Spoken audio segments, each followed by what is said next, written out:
వ్యక్తులను ఇవాళ పని కట్టుకొని వాళ్ళపైన కేసులు పెట్టి లేని మద్య కుంభకోణాన్ని సృష్టించి, అంటే ఇక్కడ విషయం ఏంటంటే చంద్రబాబు నాయుడు గారు ఆల్రెడీగా మద్యం కేసులో బెయిల్ పైన ఉన్నాడు. ఇప్పుడు ఒక దొంగకు దొంగతనం ఎలా చేయాలి, దొరకకుండా ఎలా చేయాలనేది బాగా తెలుస్తుంది.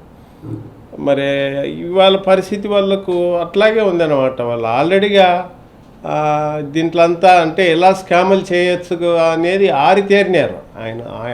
ఆయన ఎక్స్పీరియన్స్లో స్కాములు ఎలా చేయొచ్చు, ఎన్ని రకాలుగా చేయొచ్చు అనేది ఆరితేరినారు వాళ్ళు.